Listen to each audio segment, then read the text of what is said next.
Hello friends, and welcome to the Global Alliance for the Rights of Nature's podcast, Conversations with Mother Nature, a space in which we will discuss the growing global movement that is the rights of nature.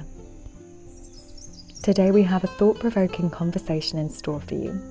We're diving deep into the essential topic of rights of nature versus sustainable development and false solutions to the climate crisis. Before we begin, let's give a warm welcome to our esteemed guests, Cormac Cullinan and Felicio Pontes. Cormac Cullinan is the director of Wild Law Institute and Cullinan and Associates Inc., a leading environmental law firm in Cape Town, South Africa.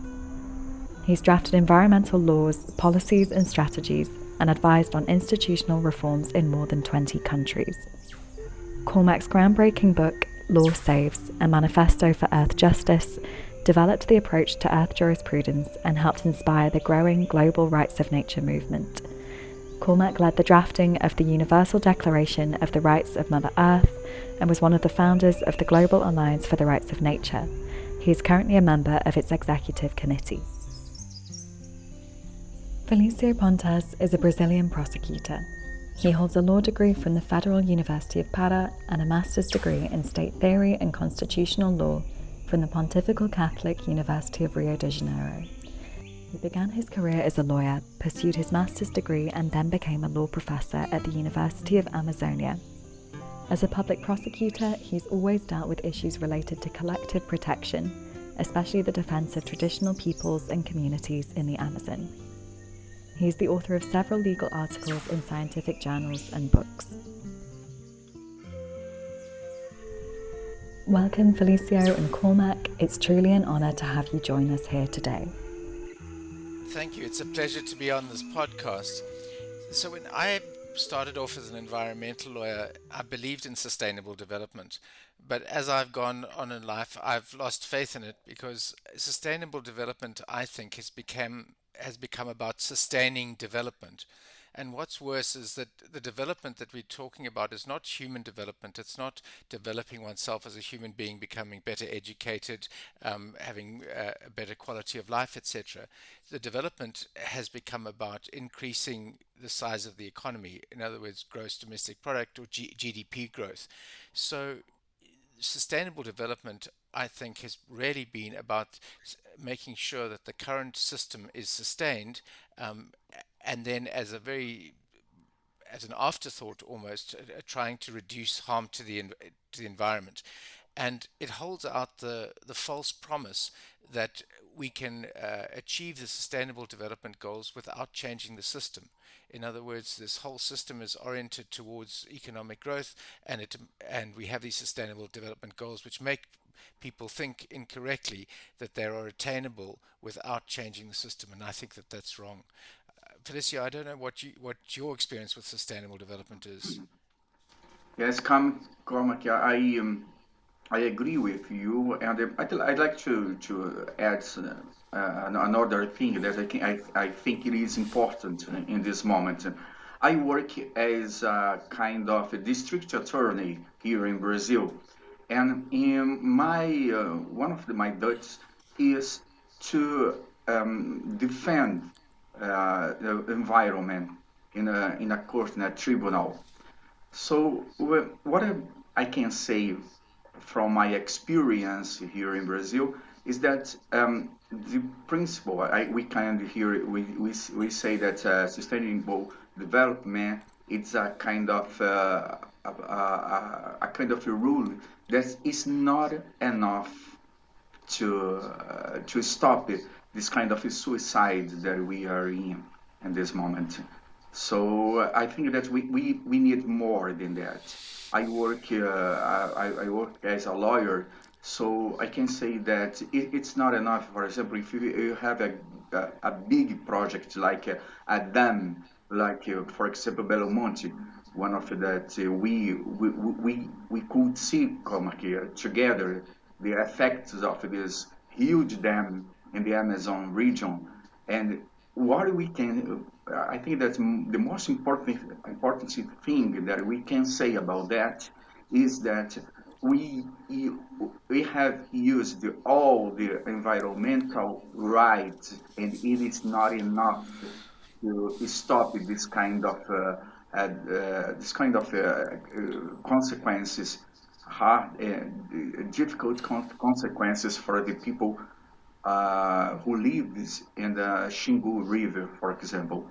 So I think that we need more, and more is the rights of nature. Yes, I agree completely with that. It's been my experience too. I've been an environmental lawyer for more than 30 years, and what Felicio is saying is quite true here in South Africa as well, and in other countries that I've worked in, because the primary purpose of sustainable development is about continuing with the development, sustaining the development, and the environmental protection of life comes much later. And I think this is where rights of nature and the philosophy underlying it, earth jurisprudence, is so important, because it's about changing the purpose of the legal system. It's saying at the moment our legal, political, and economic systems are really colonial in nature, in the sense that they see humans as being superior to everything else, and entitled to take whatever they like. And the reality is that we are just one species of mammal in this incredible community of life, and that we need to live in a mutually respectful way with the other members of the community of life. But while we just define them as objects, or resources or commodities, we will exploit them, just as we once exploited slaves, people who were defined as commodities. So I think one of the really important things about the rights of nature approach is, first of all, it recognizes that we are one being among many beings, and secondly, it focuses on the relationships between us and nature, if you like. In other words, if nature has got rights, then we humans have certain duties to act in a respectful way, and to respect the freedoms and the rights of all the other beings, whether they be other species or rivers or mountains. And this is very important, because it takes the whole conversation, it changes the focus to relationships and maintaining good relationships, and it takes it away from commodification, because you can't trade rights, you can't sell your human rights or trade them for money. They are inherent, and they must be respected. And I'm sure, Felicia, you must have come across situations where this commodification, or this financialization, if you like, of nature, causes problems. Yes, that's it. I think that we can make a kind of discussion about the thing from these things that Cormac did tell us. But I also I'm also thinking about what it is. It is a new it's a new vision. It's a new cosmovision. No, it's a new cosmovision for us, but it's not the same cosmovision that the indigenous people, for example, from South America have. It's I, I say that it's completely different. This is we think that to recognize the rights of nature is something new for us, but for the indigenous peoples, it's something that I could say that they have born with this kind of think. So, in my opinion, what we have to do is to say that this way that we have to thinking about nature it's not nature. I mean, this is coming from in South America. It's coming from the people who colonized guys. I mean, it's came from the thinking that they have in Europe. It's not the same thing that we have here in South America, for example. So I think that we have to rescue this way of life, the indigenous people, and you have to learn what they think they are trying to say to us. I can say that one of the first people that I told me about the rights of the nature was an indigenous people, an indigenous person, a chief in Brazil, a well-known chief in Brazil, pardon, that's called Raoni Kayapó. And this is the first person that told me that, and he I remember it was decades ago in the Xingu River comic, and he told me that I can't understand that you can't see the Xingu River, for example. You can see the forest. You can't see all the rivers like a person, like someone that has rights. So the first time that I heard something like this, I was very afraid because this is completely different from the way that I started. I never thought about this, and it was a shock for me. And I think that it must be a shock for everyone in this world. Yes, I share your experiences, Felicio. As lawyers, we were trained that, everything in nature is an object. It's not capable of having rights. It's something to be owned as property and bought and sold. And then I also, was fortunate enough to meet indigenous people who have this completely different perspective that Felicio expresses, and of course their view is much more accurate. I mean, the world, other species and dogs and forests are complex creatures, and as the more we find out about them, the more amazing we realize they are. They're certainly not objects, and they're certainly not commodities. So these indigenous perspectives are more accurate, and also they're more effective.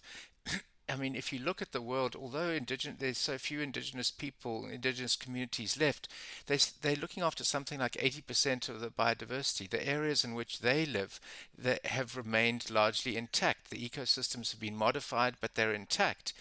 And in good health. And if you look at where the dominant cultures have, the nature has been largely destroyed or terribly degraded. So th- that the proof is in the results.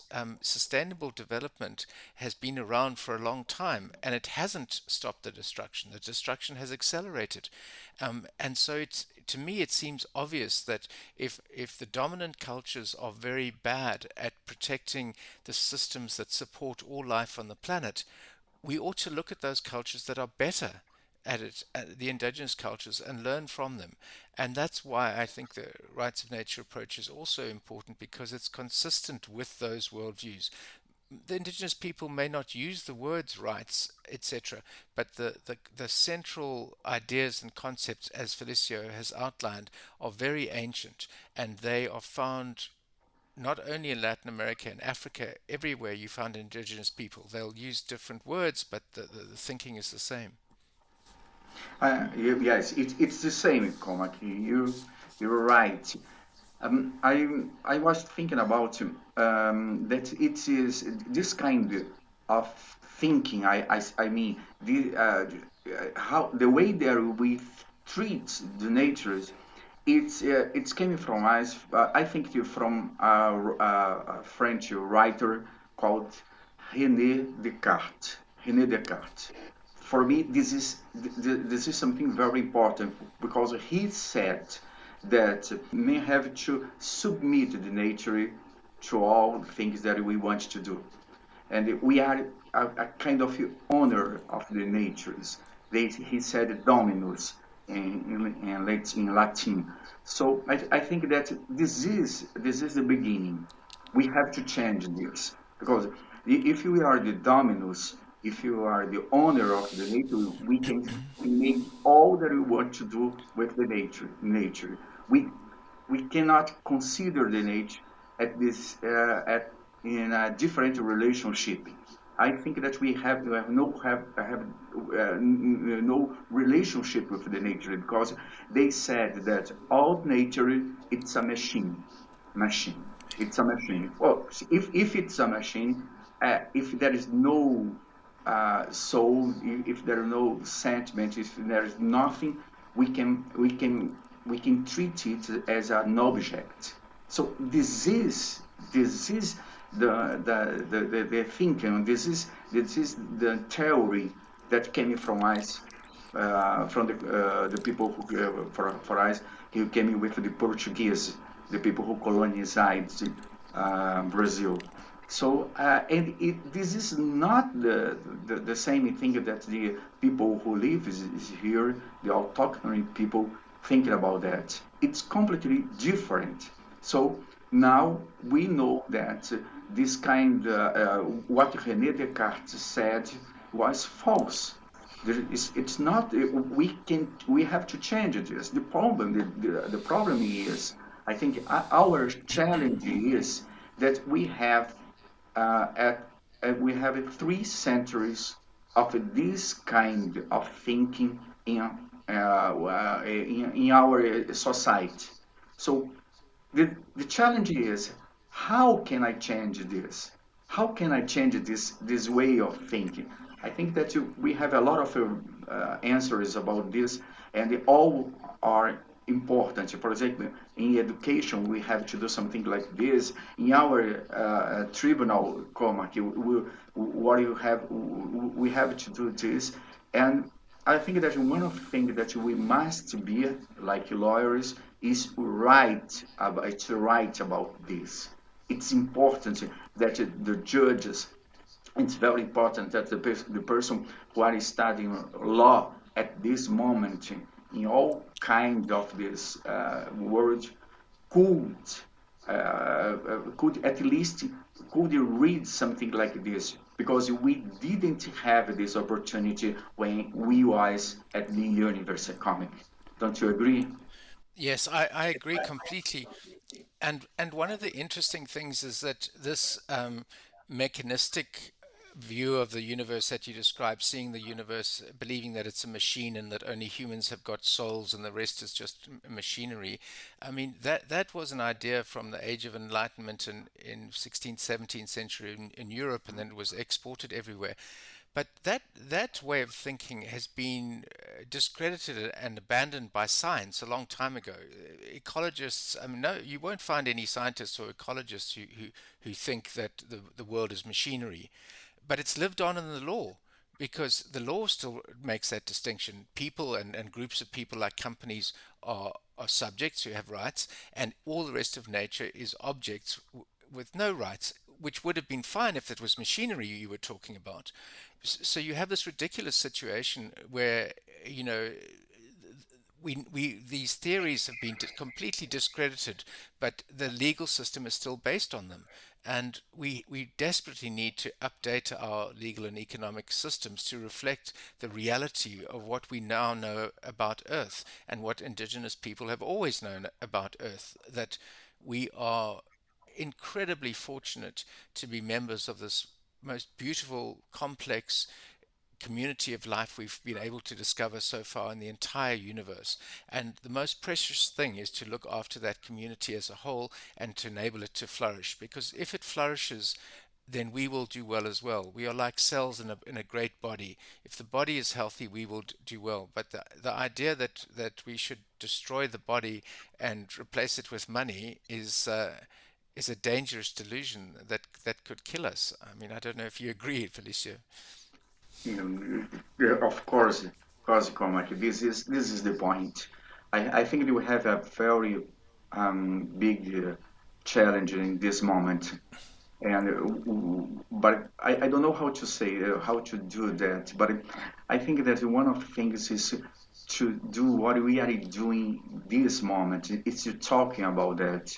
It's to talk about to the young people, what, because they will suffer the, I think, the hard consequences of that we are doing in this moment.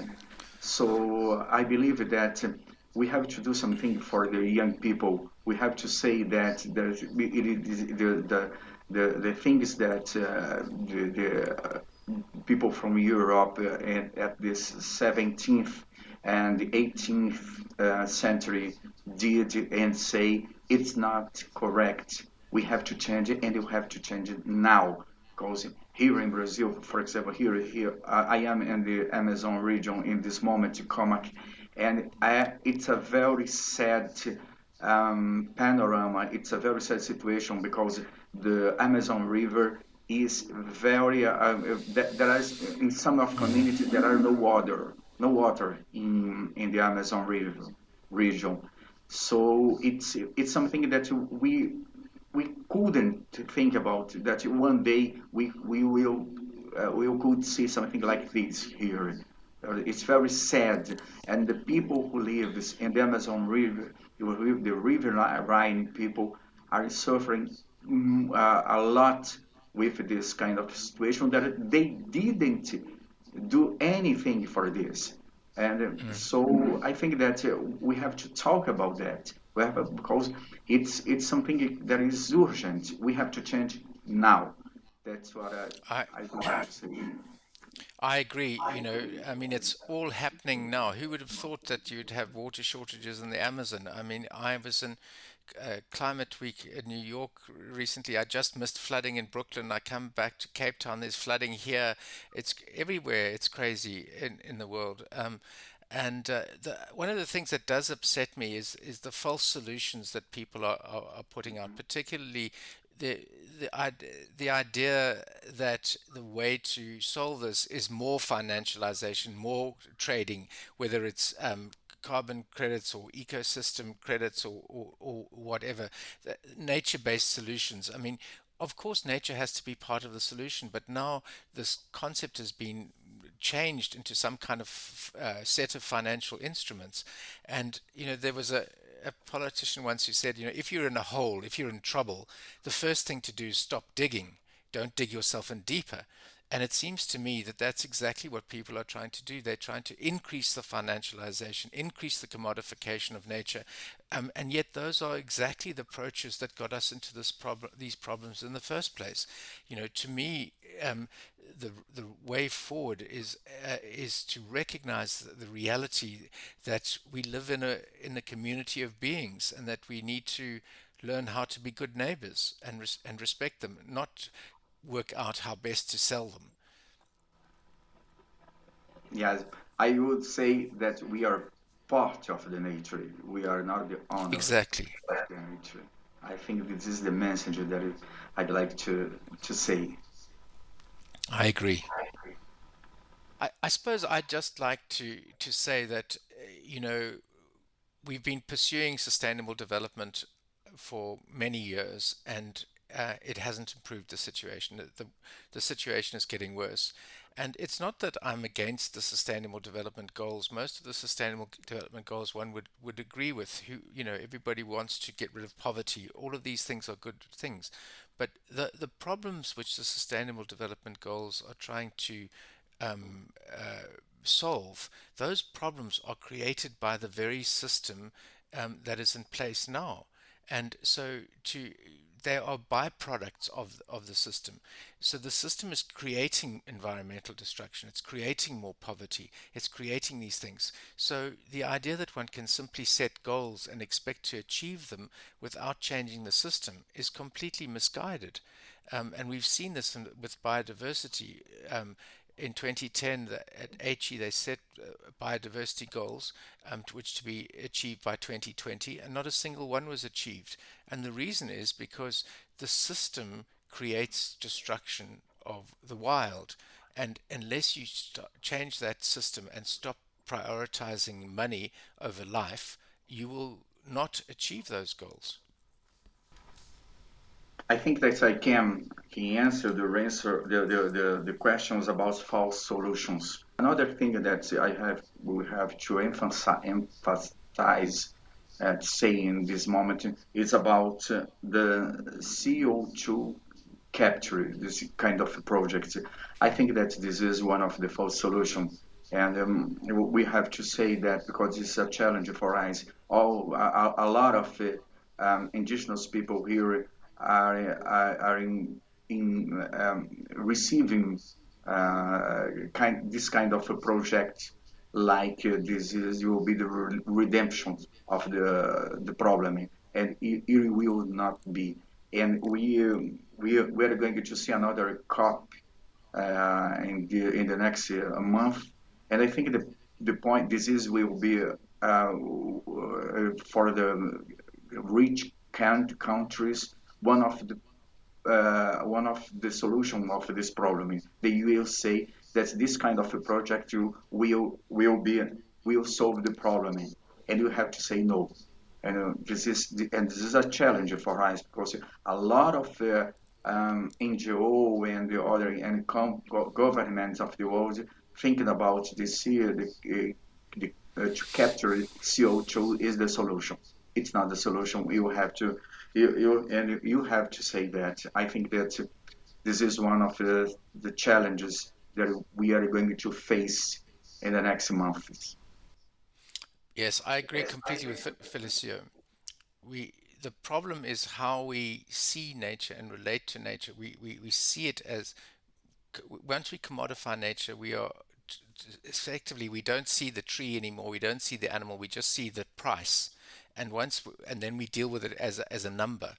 And you know if you were to do that to your friends, if you were to regard this friend has got this price and that friend has got that price, you can see very easily your relationships with them would deteriorate very fast. And I also agree with this whole thing about carbon capture and storage. We are seeing a absolute wave of new exploration for oil and gas in Africa. The companies are out there trying to get open new oil fields and build the infrastructure because they know that it'll be harder to stop once they've built the infrastructure.